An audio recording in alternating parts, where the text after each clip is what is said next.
What's going on YouTube? Uberman here, and I fucked up. So this is part 3 of the Mustang and Turo and how this is all working out. Let me show you something. It's going to be a little messy because I'm taking the camera off of its little mount here. I want you to see all these papers. Alright. I've got stacks of papers, files, and it's all so I can bring you guys this video.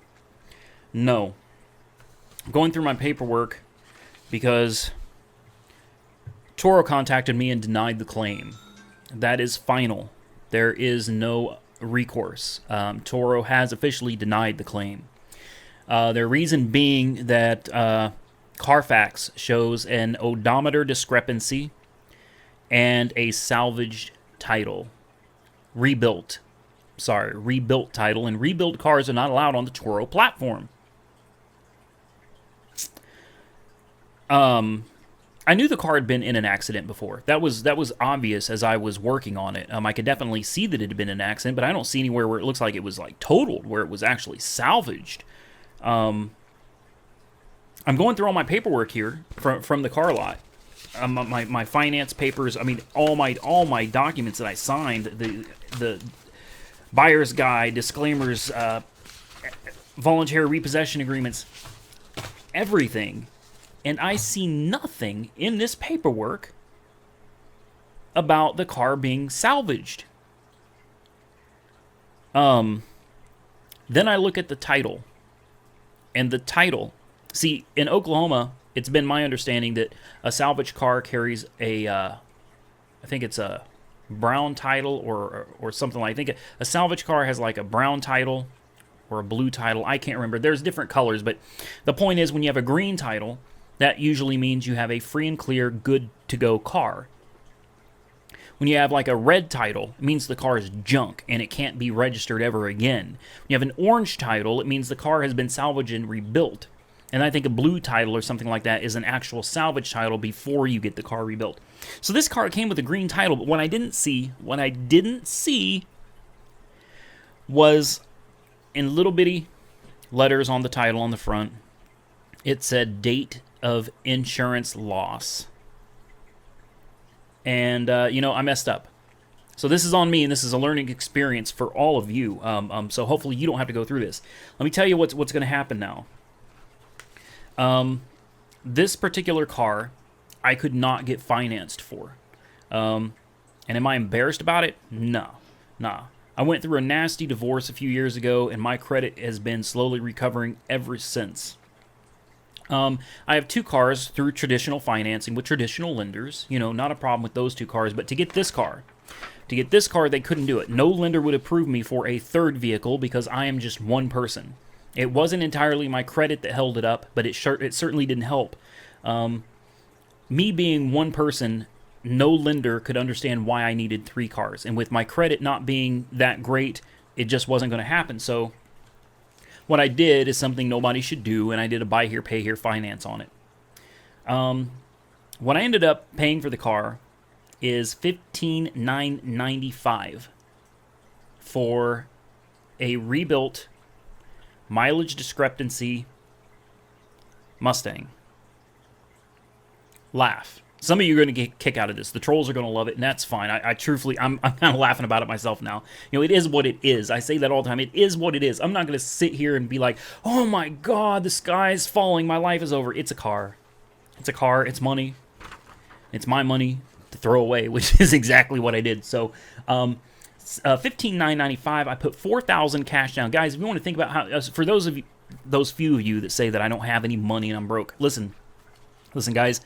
I put $8,000 down on my Elantra. $8,000, 50% of the dealer price I put as a down payment.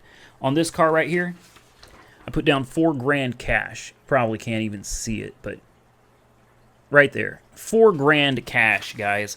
So just this year alone, just the Mustang and the Elantra, that's $12,000 in down payments. That doesn't include the 300C that I had. I put down $3,500 on that. The Chevy Cruze, I put $1,500. Guys, that's just down payments. All right, it's just down payments. So for those of you that keep jumping on my YouTube channel and saying, oh, you're broke, and no, I'm not broke. I'm not rich. I'm not broke, all right? So here's what's happening, guys. I owed $12,094 on this car when I purchased it. And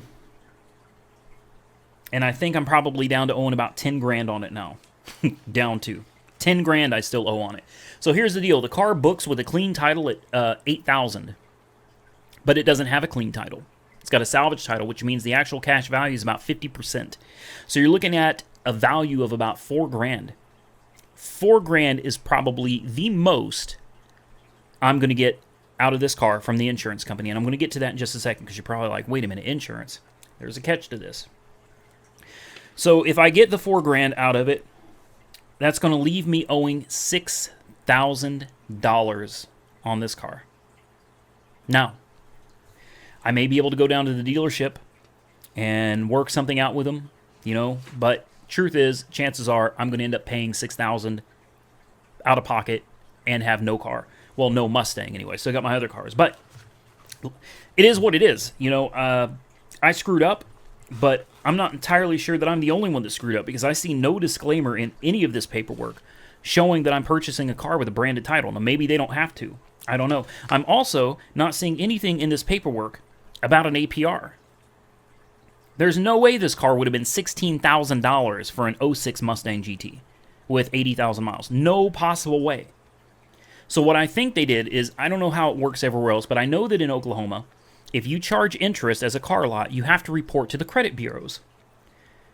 So I think what the car lot did here is circumvented that by basically taking what they would have charged in interest and adding it directly to the purchase price of the car, and then financing it with zero interest. You get what I'm saying?